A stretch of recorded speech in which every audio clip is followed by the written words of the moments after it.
Bonsoir à tous, c'est un plaisir pour moi de vous retrouver pour cette émission politique ce soir sur ce plateau. Des représentants donc de la France insoumise, les insoumis de Guadeloupe. Donc nous parlerons bien sûr de l'actualité mais aussi des élections présidentielles. Et puis nous ferons un petit tour pour comprendre la motivation de ces Guadeloupéens et quel a été vraiment l'élément déclencheur pour adhérer aux insoumis. Voilà donc deux invités et pas un ce soir. Nous avons tout d'abord Nadège Montout, qui est porte-parole du mouvement des Insoumis de Guadeloupe et de la France insoumise depuis maintenant 2017. Elle a été candidate à l'époque sur les élections législatives dans la première circonscription. Et puis ensuite, elle a été aussi aux élections européennes et a accompagné d'autres sur plusieurs autres élections, notamment les élections municipales. Elle fait partie de la majorité d'Éric Jalton, puisqu'il y avait à cette époque une entente entre Nadège Montout et Éric Jalton. Doulou Jean-Marc de l'autre côté du plateau, et lui aussi porte-parole des Insoumis, et lui depuis 2020. Il n'a jamais été candidat à une élection. Il est abimien, président d'association par contre. Et on va dire qu'il est lui aussi dans la proximité d'Éric Jalton. Madame, monsieur, bonsoir et merci d'être avec nous. Bonsoir. Bonsoir. Voilà donc la France insoumise et nous en parlerons amplement d'ici quelques instants. Alors pourquoi avez-vous choisi la France insoumise et vous depuis 2017 ? Vous êtes donc resté attaché à la France insoumise. Alors, on a des partis traditionnels ici. Donc, pourquoi les insoumis ? Alors, je me suis impliquée au niveau du mouvement des insoumis parce que je suis à la base militante syndicale. Donc, je travaille en milieu hospitalier, faut le savoir. Et j'ai été représentante du personnel au niveau du CHU de Guadeloupe pendant 10 ans. De 2004 à 2014. Et il est vrai que les éléments, donc le contenu du programme et voire même la démarche de la France insoumise consistant à permettre justement à des personnes de la société civile, des citoyens lambda, des militants en particulier, des militants syndicaux, ce qui est rare au niveau politique, de faire cette ouverture donc, à l'attention du monde militant, m'a vraiment attiré. Et le contenu du programme de la France insoumise reflétait en fait tous les combats que j'avais menés syndicalement et puis en tant que membre d'association également étant plus jeune. Donc j'ai eu à militer au niveau associatif et donc tout ce que Jean-Luc Mélenchon présentait dans son programme, ça correspondait à tout ce que j'avais toujours défendu. Et donc ça s'inscrivait dans la continuité des combats que j'avais toujours menés en fait. Donc vous êtes insoumise ?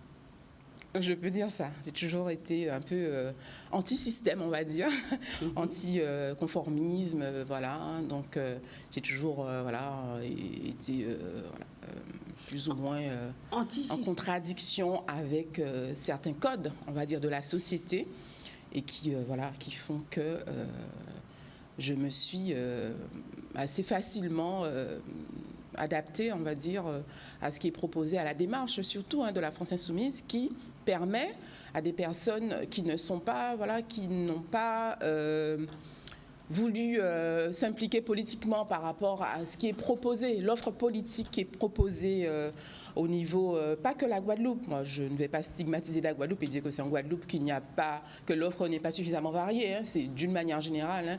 L'offre politique, je pense que l'offre politique à l'époque n'était pas suffisamment variée. Et Jean-Luc Mélenchon, qui est pourtant issu d'un parti politique, a permis, en créant la France insoumise, parce qu'il a créé un mouvement citoyen en 2017, il a permis à des gens qui étaient très éloignés du monde politique de pouvoir venir s'exprimer. Jean-Luc Mélenchon, c'est l'extrême gauche, c'est ça ? On le qualifie comme étant d'extrême gauche, mais nous on dira que c'est un humaniste progressiste. Ouais.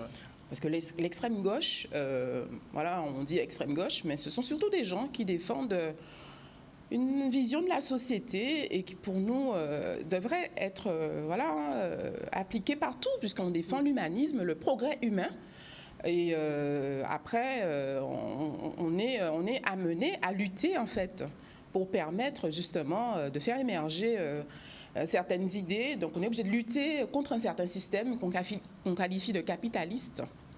Et c'est ce qui fait qu'on qualifie, voilà, on dit que ce sont des extrêmes gauches, mais ce n'est pas, nous, on estime que ce sont les humanistes. Quand ce on sont dit les humanistes, qu'on est simplement. Anticapitaliste, est-ce que ça parle à beaucoup, et est-ce que aujourd'hui la France n'est pas dirigée, très bien dirigée par les capitalistes? Est-ce que ce ne sont pas ceux-là qui distribuent les cartes? On parle du grand capital. Hein. Quand on parle d'anticapitalisme, on ne parle pas des petits chefs d'entreprise, des entrepreneurs, qui sont d'ailleurs parfois avec nous. Les grands, on parle du grand capital, oui. Donc des personnes justement qui dirigent et qui mènent le monde vers le mur. On le voit bien avec la crise Covid, crise sanitaire qu'on connaît aujourd'hui.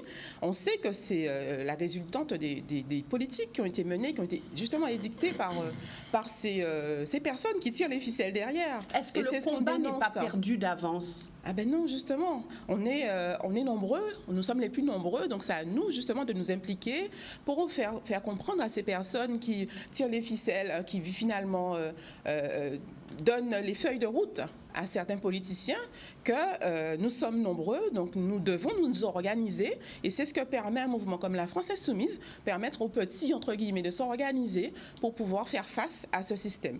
Alors, bon, je vous passe la parole tout à l'heure, mais c'est très intéressant ce que vous dites. Vous dites nous sommes nombreux. En général, quand on est nombreux, on dit qu'on est fort. Et pourtant, ce nombre-là ne fait pas la différence. Ce nombre-là n'a pas la voix et ça ne porte pas. Il faut l'avoir intégré et en être conscient. Parce qu'il y a beaucoup de personnes qui sont formatées, qui ne sont pas conscientes de leur force, hein, justement. Quand on est formaté, est-ce qu'on arrive à changer le logiciel, à mettre un autre? On a vu des gens, justement, venir nous rejoindre, hein, notamment depuis qu'on a lancé la campagne présidentielle, beaucoup de gens nous ont rejoints, alors que moi, à l'époque, en 2017, ce sont des gens qui disaient que non, Mélenchon, on n'est pas anti-système, on pense que Macron pourrait nous aider, c'est un jeune président qui va pouvoir rénover. Il y a beaucoup de gens qui ont compris que finalement, ce n'est pas comme ça que cela se passe, et qu'il y a malheureusement des gens qui sont, on va dire, téléguidés dans ce système, le système dans lequel on vit.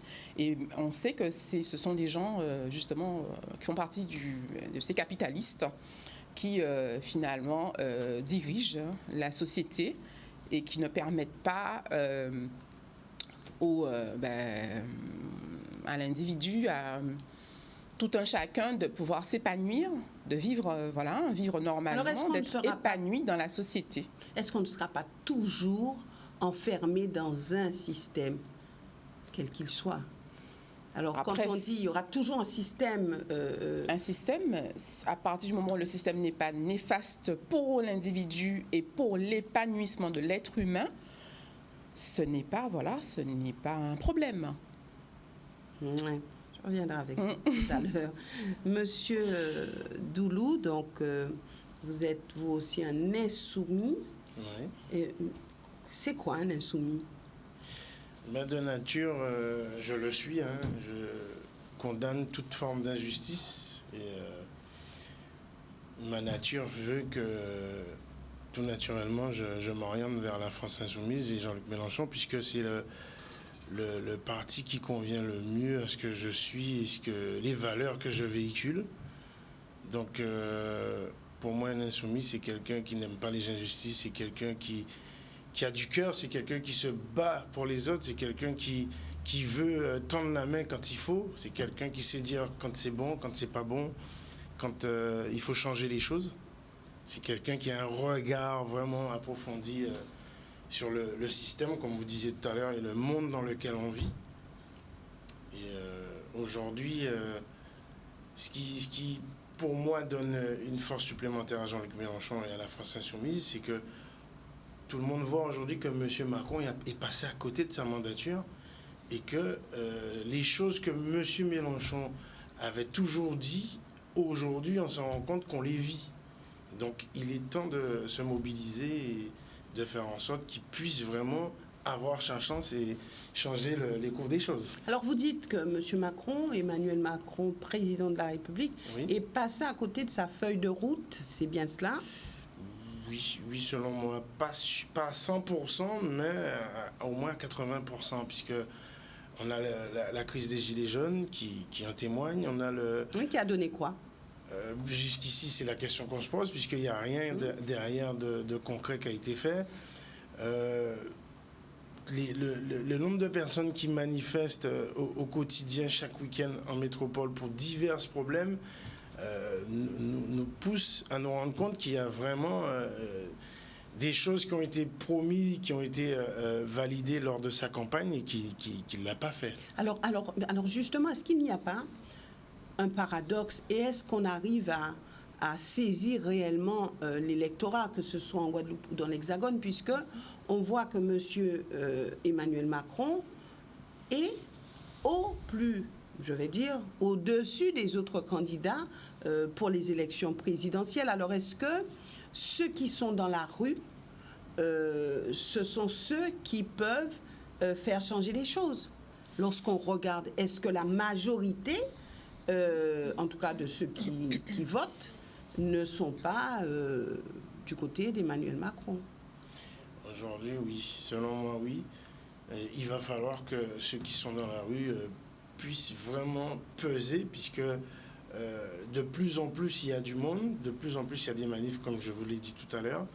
Et à part le patronat et certaines grosses fortunes qui soutiennent M. Macron, donc le 440 notamment, on voit bien qu'aujourd'hui, la priorité doit être le peuple. La priorité doit être ceux qui souffrent. Enfin, pour moi, hein. Parce que, comme je vous dis, je suis insoumis de nature. J'aime pas les injustices. Et les combats que j'ai menés jusqu'ici, ceux qui me connaissent le savent très bien. Je suis le premier à défendre les gens. Je suis le premier à me battre pour les gens et à régler toutes les incohérences du territoire où j'habite. Alors, moi, ce que je dirais, c'est que c'est très paradoxal. En fait, il y a effectivement des personnes qui militent, qui descendent dans les rues pour pouvoir faire bouger les lignes, hein, puisque les gens, effectivement, dénoncent des injustices qu'ils vivent au niveau de la société. Les gens font des propositions. Hein, les gens qui descendent dans les rues, souvent, il y a des militants syndicalistes. Moi, j'ai eu l'occasion de le faire, j'en fais partie. Mais il se trouve que souvent, ce sont des personnes qui sont anti-implication dans la vie publique. Donc, qui, en fait, se font une idée du système, condamnent ce système, disent que le système politique est corrompu, voilà. Condamne dans son coin. Dans son coin, à la souvent, maison. malheureusement, et ne voient pas l'intérêt de s'impliquer politiquement, voire même d'aller voter. Et justement, d'où notre démarche au niveau des Insoumis, et c'est ce que j'ai apprécié aussi au niveau de la présentation, enfin la démarche de Jean-Luc Mélenchon, c'est d'aller parler à ces personnes, puisque depuis 2017, c'est ce qu'on fait. On va dans je sais qu'en France, j'ai eu l'occasion de le faire avec eux, on va dans les quartiers populaires, on va dans tous les endroits où les gens, justement, se sont détournés de la politique, puisqu'on sait qu'il y a un vrai désengagement, enfin, le tout public ne s'intéresse pas, même ne serait-ce qu'au débat public, au débat politique. Eh ben, c'est l'avantage du combat qu'on mène, nous, insoumis, de pouvoir ramener ces personnes vers la politique. Alors, et leur dire que c'est noble, ce n'est pas ce qu'on leur présente à longueur de journée. Voilà. Alors certaines personnes disent oui, mais Jean-Luc Mélenchon, il est contre tout, il dénonce tout, c'est quelqu'un qui est tout le temps en train de crier fort, c'est quelqu'un qui est tout le temps en train de dénoncer des choses. Alors est-ce que il ne représente peut-être pas justement cette personne qui est là juste pour casser?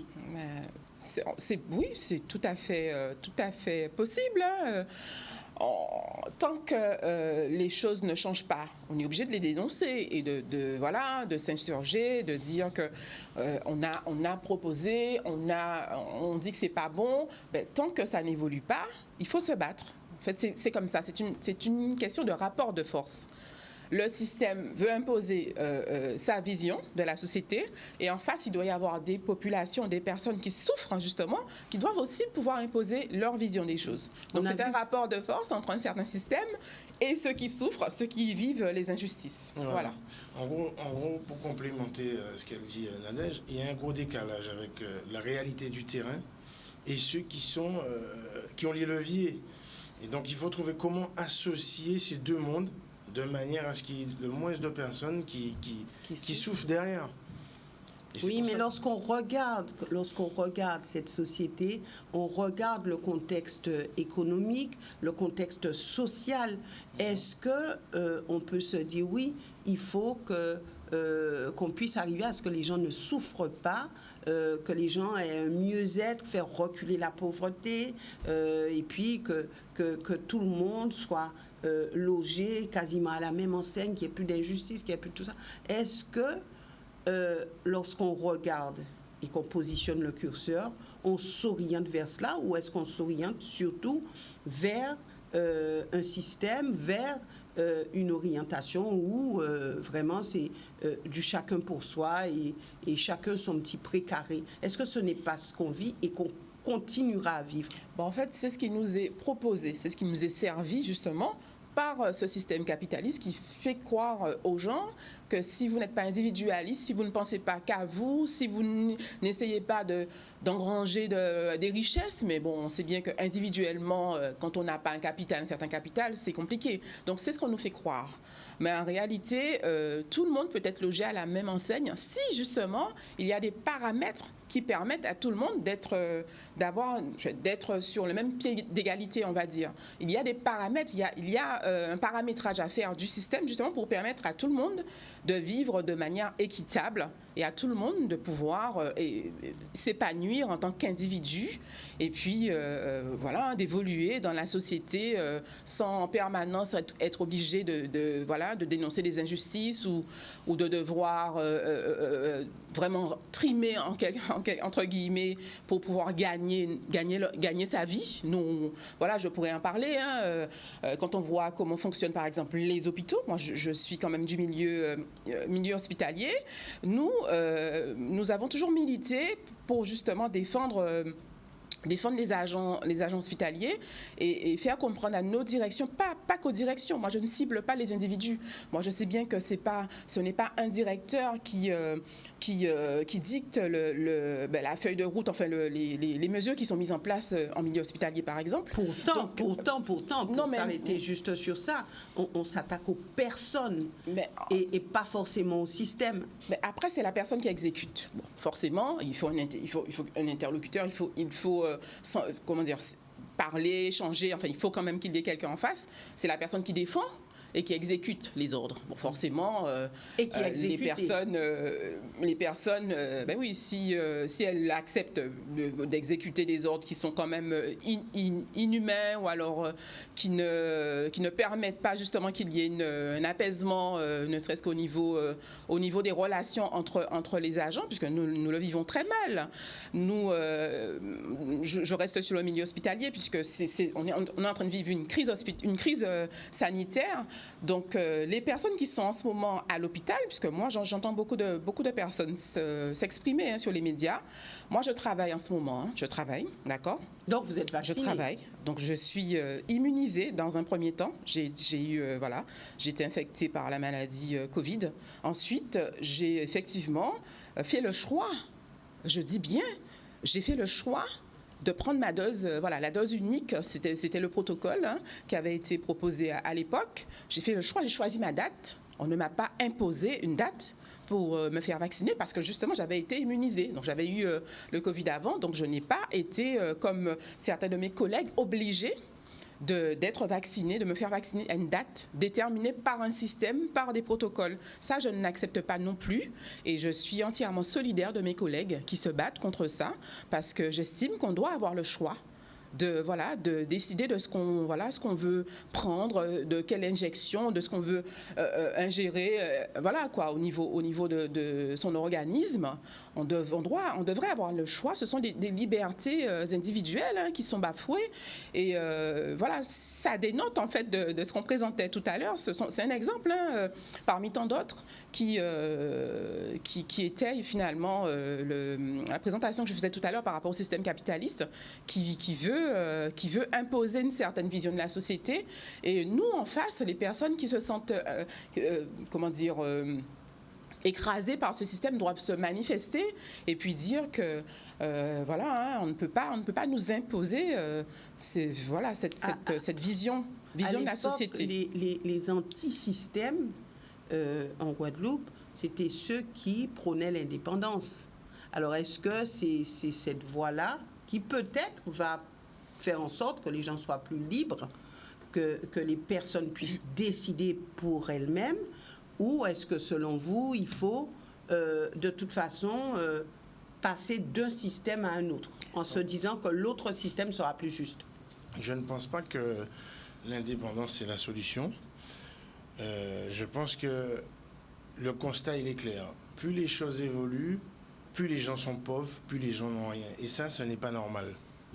Les présidents se sont succédés. Et pas qu'en France. Oui, d'accord. Quand on regarde autour de nous, pas qu'en France. C'est toute la planète. Mais on est dans un pays où il y a de la richesse. On est dans un pays où tout le monde peut travailler, tout le monde peut manger à sa faim.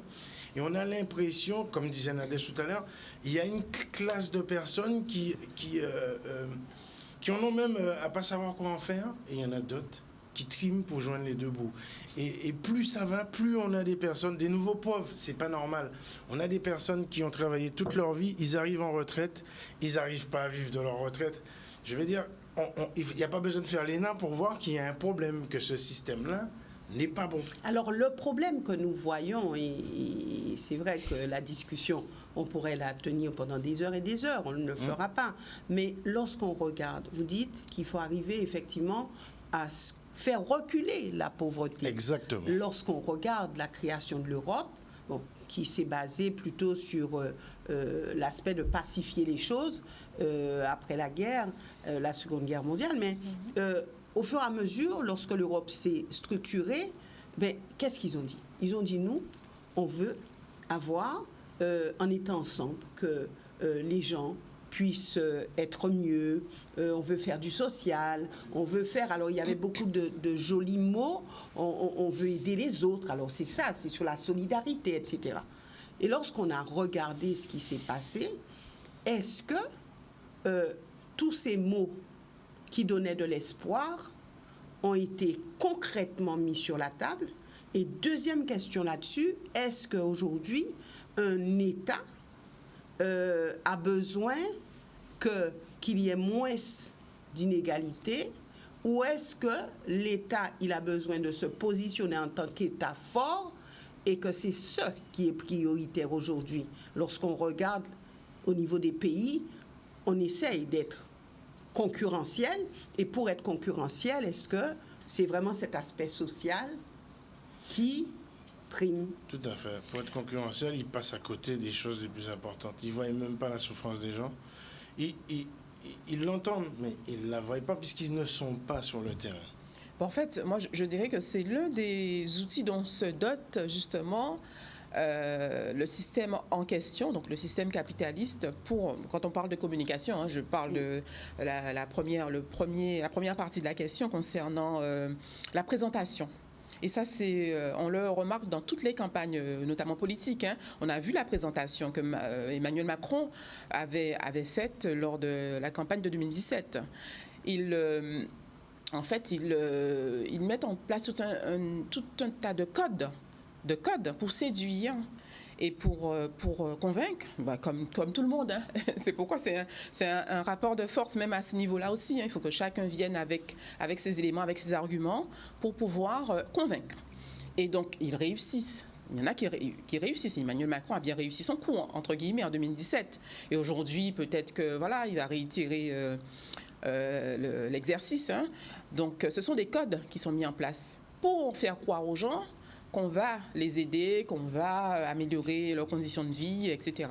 Alors qu'en réalité, on est éloigné, on est très éloigné de la réalité des gens et on ne va même pas les voir. On n'est même pas à leur côté, ne serait-ce que quand ils luttent, quand ils sont sur le terrain. Moi, quand il y a des manifestations, je suis aux côtés des gens qui manifestent.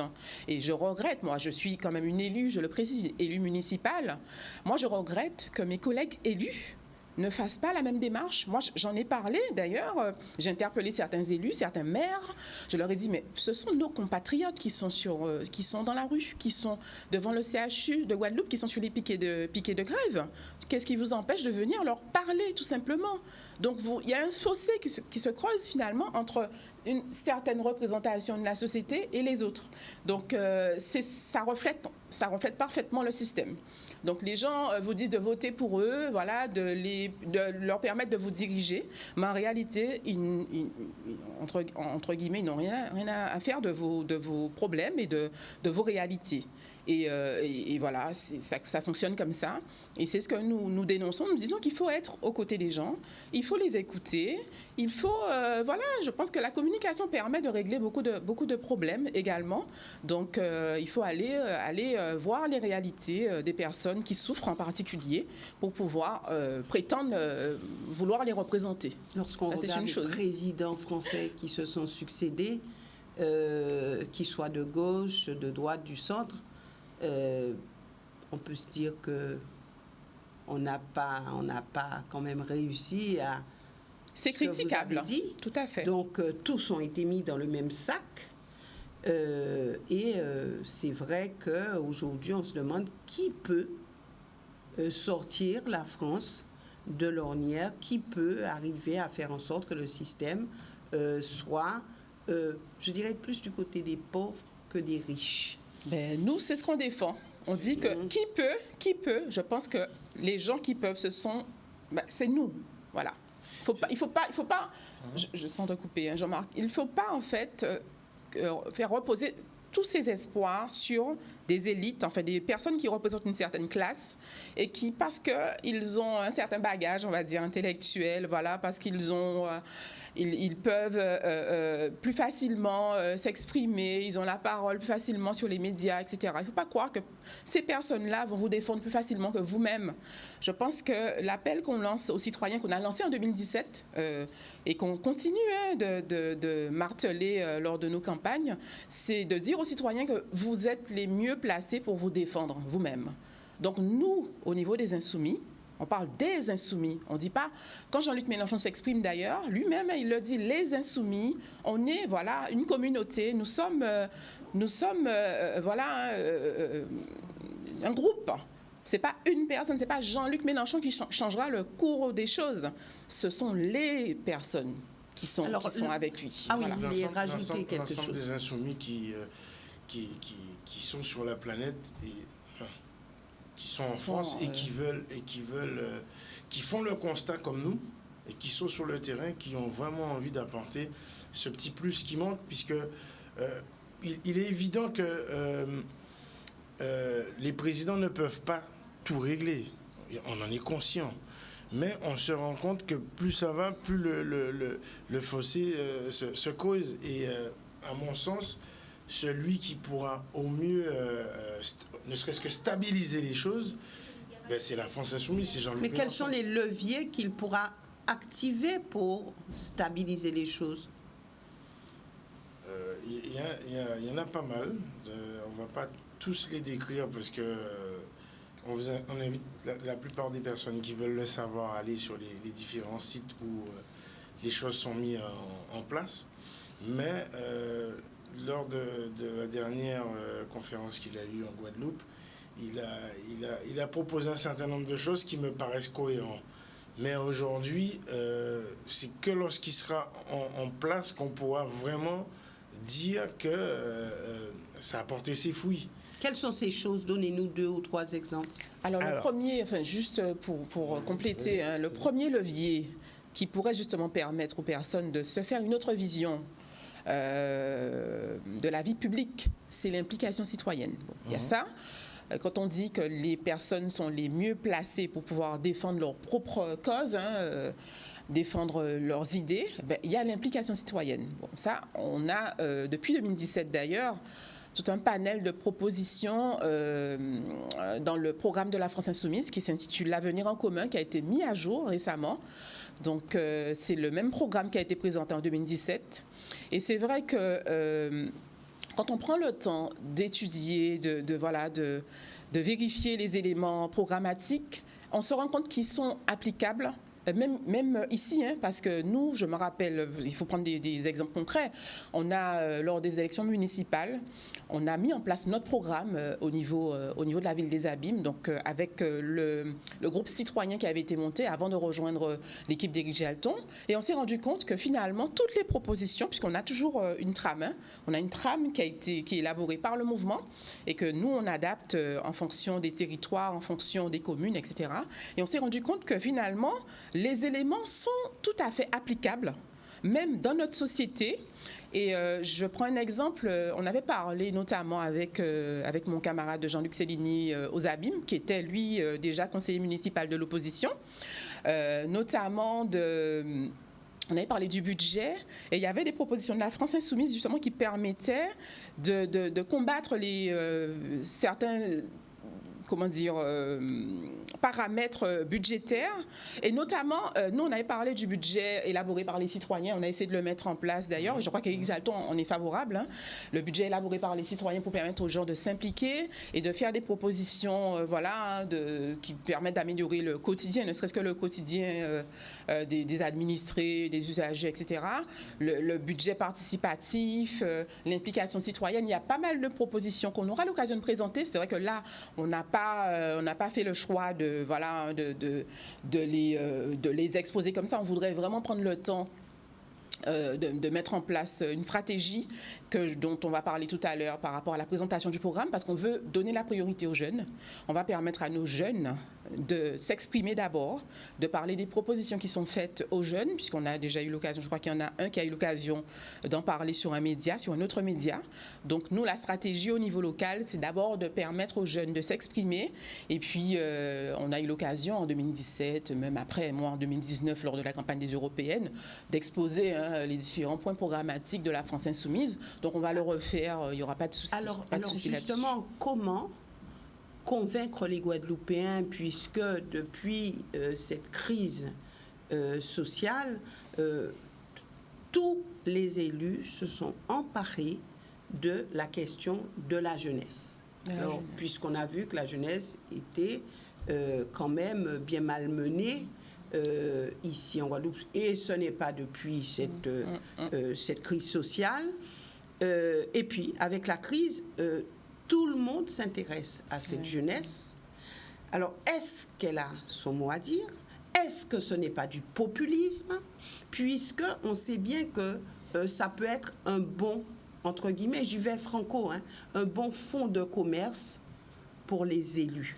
Donc, ou ceux qui ont envie d'être élus. Alors, comment se démarquer de cela? Et j'ai entendu des jeunes dire, ici même, de toute façon, maintenant, tout le monde s'intéresse à nous. Maintenant, ils veulent nous écouter. Maintenant, ils veulent nous donner la parole. Et puis, après, on est en période électorale et tout. Et puis après, on ne les entend plus, on ne les voit plus. Ils ne viennent plus nous voir, ils ne nous reconnaissent même plus. Alors, ça aussi, est-ce qu'on peut avoir un discours vrai sur la question de la jeunesse? Il faut que la jeunesse se prenne en main. Tout simplement, il faut que la jeunesse, en fait, s'exprime.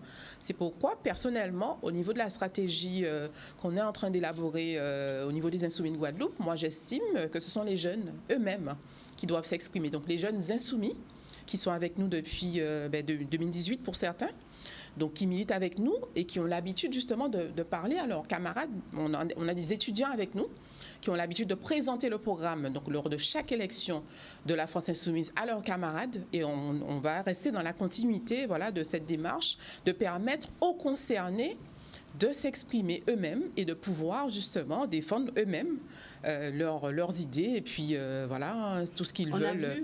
Ils veulent présenter pour pouvoir améliorer leurs conditions de vie. On a vu que Jean-Luc Mélenchon a dit qu'il soutenait les jeunes et les jeunes qui étaient sur les barrages. Alors, ce qu'il faut peut-être regretter, c'est qu'il y a une jeunesse guadeloupéenne qui réussit, il y a une jeunesse guadeloupéenne qui est bien formée et qui, elle aussi, souffre parce qu'il n'y a pas cette possibilité de s'épanouir à travers ce qu'on a appris. Et il y a celle qui est considérée comme laissée pour compte et qui fait partie de ceux qui étaient, pas que, parce qu'il y en avait aussi qui n'étaient pas en situation difficile sur les barrages, mais cette jeunesse-là qui est considérée comme laissée pour compte, est-ce qu'elle n'est pas trop instrumentalisée?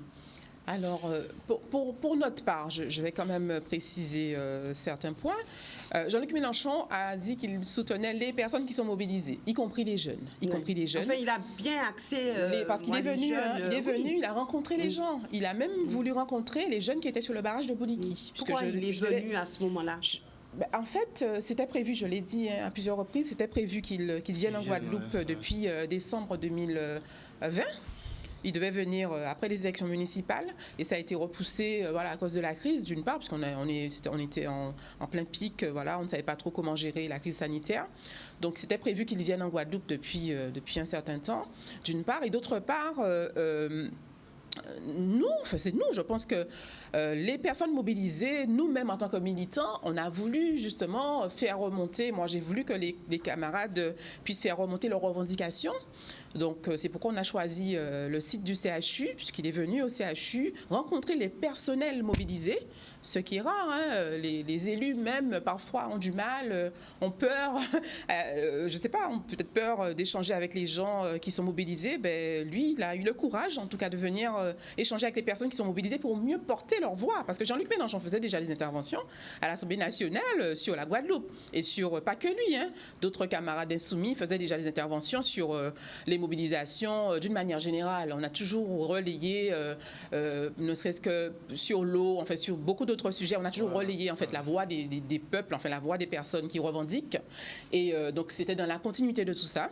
Donc, il est aussi en campagne, ça il faut le dire. Quand on est en campagne, on essaie de rassembler un maximum. On peut dire qu'il est en campagne depuis 2017. On pourrait dire qu'il est en campagne depuis 2017, 5 ans. Donc c'est la méthode. C'est comme ça qu'on fonctionne. On est toujours, on est toujours en activité, en action, on est toujours dans les manifestations. Moi, je peux vous dire que pendant toute la campagne des européennes, je me déplaçais régulièrement à Paris. Je participais à toutes les manifestations qui se faisaient, toutes les mobilisations des syndicats, Donc, c'est la méthode de la France Insoumise qui consiste à soutenir des personnes qui souffrent, des personnes qui revendiquent et toutes les personnes qui dénoncent les injustices. Donc, ce n'est pas on va dire une campagne permanente, mais c'est normal c'est ce qu'on défend. Donc, en fait, on reflète ce qu'on défend dans notre programme. On agit par rapport à ce qu'on dit. Donc, on est vraiment en cohérence par rapport à ce qu'on défend dans le programme. Oui, tout à fait, parce qu'il a toujours dit, il a toujours défendu les Antilles d'une manière générale, mais il a toujours dit aussi qu'il n'y a pas que les Antilles, parce que quand on sort de la région parisienne et des grandes villes de France, il y a également des endroits où il y a des gens qui sont laissés pour compte, il y a des endroits où il n'y a pas d'eau, en métropole, il y a des endroits où il n'y a pas tous les réseaux, donc il y a des coupures d'eau. Donc je l'ai su. Où est-ce qu'il n'y a pas d'eau ? En métropole. Oui. Je l'ai su. Moi, je pensais que le problème existait qu'en Guadeloupe. Mais en fin de compte, il a toujours pointé du doigt là où il y avait des problèmes. Où il n'y a pas d'eau ? Alors, de tête, en Auvergne, il y a des petits villages où il n'y a pas d'eau.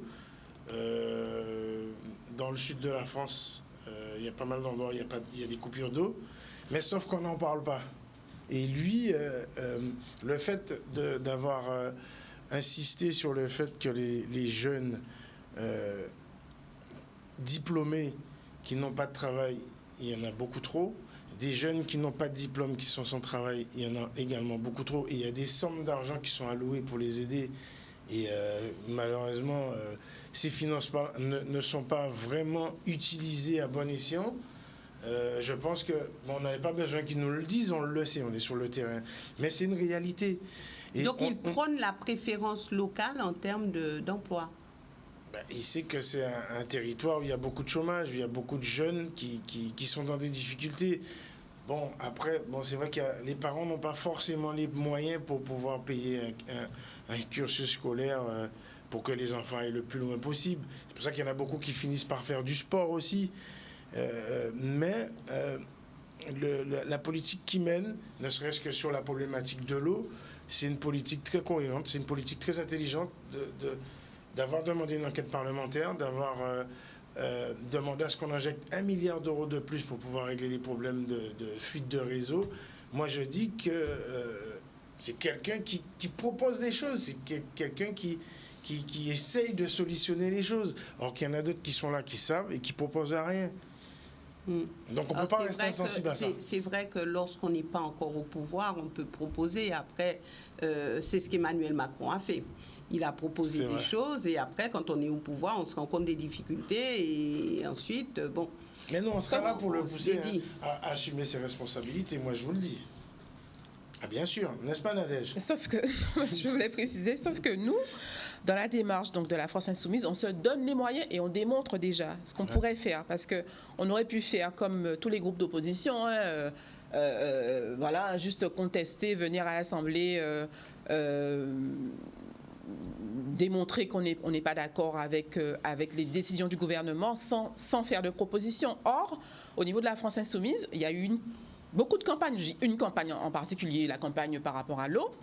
On a vu qu'on a obtenu l'enquête parlementaire malgré tout, alors qu'on n'est pas majoritaire. On a obtenu la mise en place de l'enquête parlementaire qui est quand même officielle au niveau de l'Assemblée nationale, alors que, voilà, on est un groupe d'opposition. Nos élus parlementaires ont dit, nous sommes emparés du sujet de l'eau et nous avons fait, nous aussi, des propositions au gouvernement. Ils n'ont pas obtenu d'enquête parlementaire pour autant, alors qu'on a des élus qui sont membres de la majorité. Et cela, bon, c'est vrai que monsieur Servat, il s'est proposé pour être rapporteur, parce que je l'ai entendu parler de l'enquête parlementaire sur l'eau. Il faut savoir qu'il s'est proposé pour être rapporteur parce qu'il y a un protocole qui veut que différents groupes politiques peuvent justement, notamment lorsqu'on est membre de la majorité, on peut demander à être rapporteur. Donc il y a un protocole, ce sont les codes de l'Assemblée. Donc nos parlementaires ont failli sur le dossier les parlementaires, de l'eau. Non, les parlementaires, en fait, ils ont leur vision des choses. Ils ont une vision. Moi, comme je dis, en politique, chacun sa vision. Peut-être qu'ils défendent des choses en rapport avec leur vision de la société. Après, moi, en tant que citoyen, je ne partage pas forcément leur manière de voir les choses. Eux, ils défendent la Guadeloupe par rapport à une certaine vision de la société. Regardez, alors on a pris le sujet de l'eau, sur le sujet, et vous êtes professionnel de santé, sur le sujet de l'obligation vaccinale, en tout cas le pass vaccinal, ils ont dit, nous on a tout fait, on a réussi à avoir un report de cette application en Guadeloupe. Donc, un report jusqu'au 7 mars. Oui, tout à fait. Mais c'est ça. Attends, juste, je vais préciser les choses. Parce qu'en tant que professionnel de santé, quand même, c'est vrai qu'on entend beaucoup de choses. Hein. Moi, j'avoue que j'écoute beaucoup les gens, parce que moi, je suis concernée à double titre, voire même plus, hein, puisque je suis professionnelle de santé, militante syndicale, représentante politique, voilà. Donc, j'écoute beaucoup les gens, hein, beaucoup les élus, puisque je suis quand même aussi élue municipale. Et il est vrai qu'on n'a pas, je crois qu'il y a un élu qui a eu l'occasion de le dire, un élu municipal aussi, qu'on n'a pas forcément, eu à nous exprimer sur le préfet par les élus. Il faut savoir que quand il parle des élus, ce sont les grands élus, hein, donc les maires, les représentants du conseil, enfin le président du conseil régional, le président du conseil départemental. Ce ne sont pas tous les élus de la Guadeloupe qui s'expriment, il faut le savoir. Quand on parle des élus, ça je tenais à le dire aussi, il faut savoir qu'il y a un certain nombre d'élus qui s'expriment, les parlementaires, ce qui est normal, hein, ils sont là, ils sont représentatifs, les maires, voilà.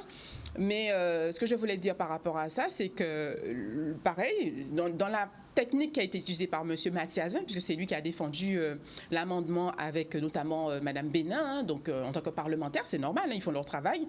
Ils ont défendu un amendement pour proposer un report à 6 mois de l'application du pass vaccinal, puisqu'on a déjà le pass sanitaire qui est appliqué.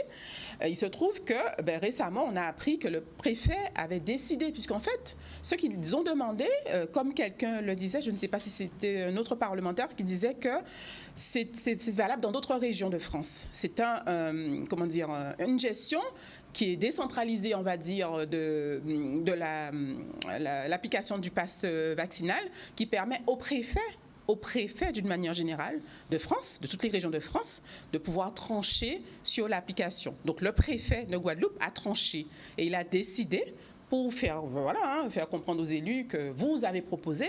Donc c'est ce que l'amendement, enfin c'est ce que la loi prévoyait. Donc la loi n'est pas valable que pour la Guadeloupe, contrairement à ce qui nous avait été présenté par certains parlementaires. C'est valable pour toutes les régions de France. Donc vous avez proposé, mais moi je décide. Et je décide de l'appliquer le 7 mars. Alors que vous avez demandé, même le président de région, on l'a entendu, moi je l'ai entendu jusqu'à ce matin sur les médias, dire qu'il n'était pas d'accord. Est-ce que c'est normal qu'on puisse, comme ça, décider, une seule personne qui décide de l'application d'une loi sur un territoire, alors qu'on connaît la configuration, on sait que la majorité des Guadeloupéens n'est pas vaccinée, il le sait, le préfet, il a les points de situation régulièrement, l'ARS le sait, ils ont les points de situation. Le 7 mars, n'est-ce pas une avancée alors que l'application c'était le 15 janvier une avancée, mais le 7 mars, est-ce qu'on aura plus de vaccinés en Guadeloupe le 7 mars? Non, est-ce que c'est cohérent alors qu'on sait qu'il y a une réticence? Est-ce qu'on a fait un travail pour chercher à comprendre pourquoi il y avait autant de réticence par rapport à l'application? Le chiffre avancé pour les professionnels de santé, c'est 95% de vaccinés. Ça, c'est concernant l'obligation vaccinale. Oui. L'obligation vaccinale. Est-ce que ce chiffre est réel? Alors, l'obligation vaccinale, il faut savoir qu'il y a des personnes qui ont été contraintes, d'accord, de prendre le vaccin. Ce sont mes collègues, je suis bien placée pour en parler, mes collègues, y compris, je pourrais même dire moi aussi, quelque part, puisque même si j'ai choisi la date à laquelle j'ai été faire mon injection, mais on a été contraints de prendre le vaccin parce que c'était soit ça ou alors on devait être suspendu. Donc l'obligation vaccinale, nous, bien entendu, on est contre. Et il faut savoir que la majorité, on en discute entre nous régulièrement, la majorité des soignants est contre cette obligation vaccinale. Après, la vaccination, c'est un autre débat. C'est un autre débat puisqu'on est acteurs de la prévention. Nous sommes des professionnels de santé, donc moi-même je suis infirmière référente en éducation thérapeutique, donc je fais de la prévention.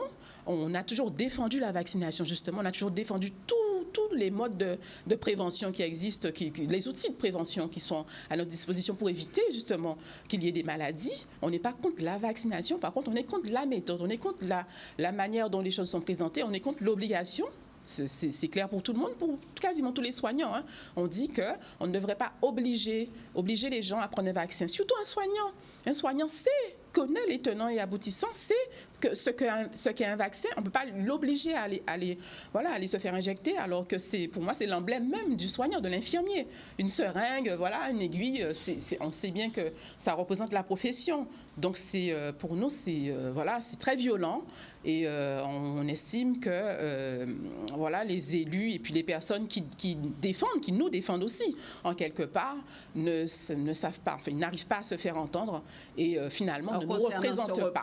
Pour le pass vaccinal. Pour moi, ce n'est pas un report. Parce que les élus ont proposé quelque chose, un report à 6 mois. Parce que nous savons que nous n'allons pas pouvoir, les autorités savent qu'elles ne vont pas pouvoir convaincre les gens en à peine quelques semaines. Je parle des Guadeloupéens qui sont pas vaccinés. Je ne parle pas de l'obligation vaccinale. Bon, pour moi, c'est un autre sujet. On sait que c'est appliqué. Mais les Guadeloupéens qui ne sont pas vaccinés, qui sont à plus de 70% ou 60%, plus de 60% aujourd'hui.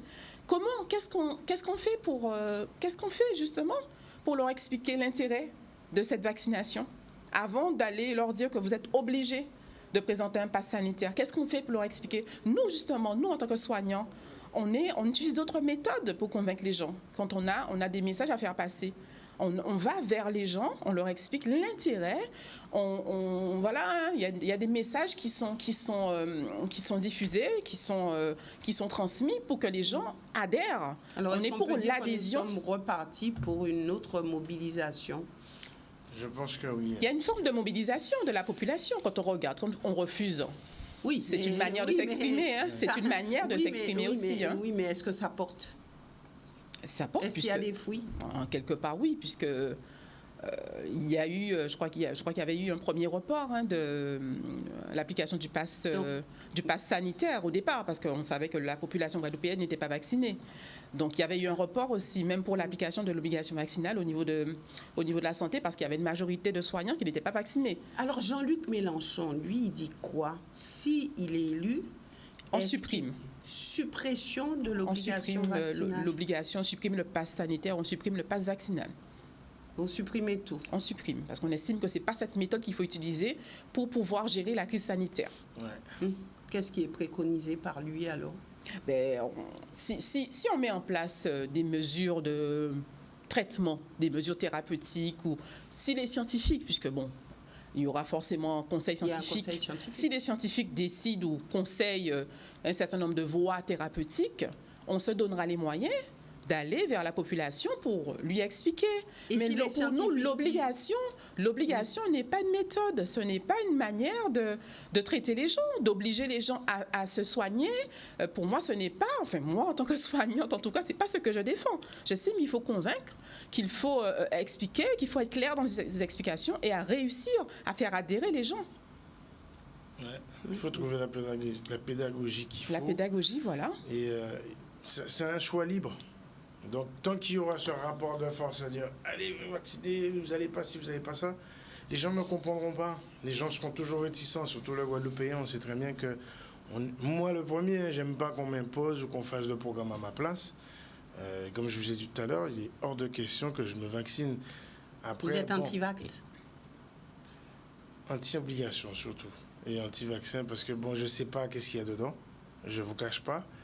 Et je suis en bonne santé, donc est-ce que vous ne pouvez pas jouer la solidarité? La France insoumise ne doit-elle pas être solidaire? La Guadeloupe insoumise, puisque Madame Montout a dit « je suis vaccinée », donc est-ce que vous ne faites pas confiance? Est-ce que vous ne souhaitez pas être sur le même plateau qu'elle? En tout cas, le jour où il faudra que tout le monde soit vacciné, on n'aura vraiment pas le choix de se vacciner. Les gens feront leur choix. Vacciner. Mais pour l'instant, je ne sais pas, je ne suis pas du tout attiré par ce vaccin. Je n'ai pas confiance en ce vaccin. Est-ce qu'un vaccin attire? Est-ce que c'est ça le but? J'aime le vaccin, je me fais vacciner. Déjà, j'aime pas la piqûre. Donc, ça, c'est... Voilà. Après, je trouve que il y a quelque chose qui m'inspire pas confiance dans le côté « allez vous vacciner, allez ceci ». Ça fait peur un petit peu et je comprends certaines personnes qui sont réticentes à l'idée de l'obligation comme ça. En plus, il y a plusieurs doses. C'est un petit peu brouillon, c'est un petit peu... Donc ça accroît votre peur, le fait d'avoir plusieurs doses. Bah oui, mais on n'en finit jamais. On a l'impression qu'on va rentrer là-dedans et puis... tout le temps, tous les 6 mois, il va falloir y passer. Mais vous êtes dans la France insoumise, vous continuez, vous êtes là-dedans, vous continuez encore et encore. Mais en fait, moi, ce que j'ai envie de dire pour compléter ce qu'évoquait mon camarade Jean-Marc Doulou, c'est que en fait, ce qu'on peut dire, s'il faut faire le bilan de la gestion de la crise, parce que c'est de ça dont il faut parler, par ce gouvernement en place, on peut dire que c'est un désastre, c'est un échec, même dans la communication, dans la présentation. Et je pense que ça, nous-mêmes, en tant que professionnels de santé, on le vit mal, parce qu'on se dit que c'est... malmener notre profession aussi que de présenter les choses ainsi. Parce qu'après, les gens ont peur. Après, les gens ont peur de venir nous consulter les professionnels de santé, ont peur de venir se faire prendre une injection, alors que ce n'est pas notre but, nous, justement, de faire peur aux gens. Donc, dans la communication qui a été adoptée par le gouvernement, c'est vraiment, pour nous, c'est un échec total. Donc c'est ça qu'il faut revoir, cette manière de présenter les choses. Et puis le fait qu'il n'y ait pas de personnes, enfin des professionnels, des scientifiques derrière qui peut-être devrait prendre le dessus sur la présentation, sur le contenu, ne serait-ce que le contenu des produits. Moi, je ne parle pas seulement du vaccin, des produits qui sont proposés. On a parlé des anticorps monoclonaux, on a parlé des différents vaccins qui sont en cours là, d'élaboration. Il y a des traitements, des thérapeutiques. Donc, c'est un panel, finalement, de propositions thérapeutiques qui auraient dû être présentées. On ne devrait pas... La CGLU, on ne devrait pas cibler un vaccin. Voilà, vous devriez, ou alors si on est convaincu par ça, on se donne les moyens de convaincre les gens et pas de les obliger. Madame alors, Massé, oui. Je peux vous poser une question? Est-ce que vous êtes vacciné? Alors ça, c'est une question qu'on ne pose pas à la personne qui vous reçoit. Ça, c'est une question parce que et je peux répondre à cette parenthèse. Je refuse de me positionner dans un débat pro-vax et anti-vax. Je pense que la Guadeloupe est suffisamment divisée comme ça pour qu'on ne puisse pas mettre une étiquette sur les gens et les considérer parce qu'ils sont vaccinés ou parce qu'ils ne le sont pas. J'ai été moi-même touchée par le Covid et c'est vrai que c'est quelque chose de difficile, de compliqué, mais je pense que la Guadeloupe a besoin d'être apaisée et n'a pas vraiment besoin de mettre une étiquette sur les gens et surtout pas une étiquette vaccinale. Voilà, alors je pense que je vous ai répondu sur la question. Maintenant, malheureusement, j'aurais pu continuer encore longtemps avec vous parce qu'il y a beaucoup d'autres questions. Mais vous avez, juste avant, je prends quelques minutes supplémentaires. Donc, il y a Christiane Taubira qui se dit être rassembleur de la gauche. Vous voyez, elle a été plébiscitée. On a vu que Jean-Luc Mélenchon, très tôt, a dit « Moi, je ne suis pas du côté de Christiane Taubira ». Pourquoi ? En fait, c'est un choix du mouvement. On a décidé de ne pas participer à la primaire populaire. Parce qu'il faut faire l'historique de la démarche de Madame Taubira, qu'on respecte. Madame Taubira, c'est quand même elle est issue de nos territoires. Donc, j'ai eu personnellement l'occasion de la rencontrer lors d'un déplacement donc, à Paris. On ne critique pas la personne. Elle est une femme de gauche, donc elle défend quelque chose qu'on respecte. Sauf que nous, on a décidé très tôt de ne pas prendre part à la primaire populaire. Donc, c'est un choix de campagne, de la direction de campagne. Et Jean-Luc Mélenchon donc a expliqué qu'il était un peu tard. Il est trop tard pour pouvoir mettre en place ce type de démarche d'union de la gauche. Parce qu'on avait, nous, en 2020, il faut le dire, en 2020, on avait commencé à rencontrer les différents responsables des mouvements de gauche, des groupes de gauche, pour pouvoir justement faire en sorte qu'il y ait un rassemblement, et notamment dans le cadre de l'Union populaire. Alors rapidement, Jean-Luc Mélenchon, il est à 13% dans les sondages, il est à peu près à c'est le mieux placé à gauche. À un point de Valérie Pécresse. Dernier sondage, en fait ça tombe tous les jours, mais le dernier que j'ai eu à voir. Et s'il est au second tour, quels sont les amis qu'il pourrait avoir et qui pourraient lui permettre, est-ce que Christiane Taubira justement ne serait pas un atout pour lui? En fait, s'il est bon, on pense qu'il sera au deuxième tour. Donc, il sera au deuxième tour. Il va rallier toutes les personnes qui se disent de gauche, tous les groupes de gauche vont intégrer l'Union populaire qu'on a lancée pour la campagne présidentielle. On y croit, oui, on fait campagne pour ça. On se donne les moyens justement d'être au second tour et les résultats sont plutôt encourageants puisqu'on constate que petit à petit, il y a une dynamique derrière qui se met en place et les gens adhèrent de plus en plus à la démarche. Alors rapidement. C'est pour ça que ce dimanche 6 février, on invite tous les insoumis, tous ceux qui se reconnaissent dans le mouvement, tous ceux qui veulent que M. Mélenchon soit président de la République aux prochaines élections, de venir nous rejoindre dès 10h en Conla. C'est un restaurant qui se trouve donc à Palais Royal, à Perrin, aux Abîmes. À 10h? À partir de 10h, oui. Donc c'est un espace de parole, comment ça va se définir? Alors, c'est l'Assemblée générale des Insoumis, c'est l'ouverture officielle de la campagne. On va faire une assemblée, voilà. Et donc, ça sera le moment de venir écouter et peaufiner la stratégie et de se rassembler, faire bloc pour qu'on puisse mener ce combat-là. Vous aurez le maire des Abîmes à vos côtés dans ce combat? Mais le maire Alors, des Abîmes, Éric Jalton, côté des Insoumis? Le maire des Abîmes, je pense, se prononcera comme beaucoup d'autres élus qu'on a sollicités. D'ailleurs, j'en profite pour lancer un autre appel concernant les parrainages, puisqu'on a sollicité beaucoup de maires. Ils sont amenés à parrainer les candidats à l'élection présidentielle. Donc, les maires, les conseillers régionaux, les conseillers départementaux, les présidents de PCI. Alors, pour le maire des Abîmes? Donc, il aura l'occasion de se prononcer sur la campagne présidentielle, comme il le fait lors de chaque élection. Et vous comptez qu'il puisse vous soutenir? On espère. Oui, On a beaucoup d'insoumis, donc aux Abîmes. Il y en a beaucoup, et puis il y a une proximité dans ce qu'on défend. Vous l'avez soutenu, c'est un retour d'ascenseur? On a rejoint en fait l'équipe parce qu'on partage les mêmes valeurs. Voilà. Donc, le maire des Abîmes insoumis. Maire des Abîmes, progressiste, homme de gauche, qui partage beaucoup de valeurs avec les insoumis. Voilà. Merci à vous d'être venu sur ce plateau. Merci à vous de nous avoir reçus. Merci à Canal 10. Merci à Canal 10. Merci aussi à vous téléspectateurs de nous avoir suivis. Excellente soirée à tous.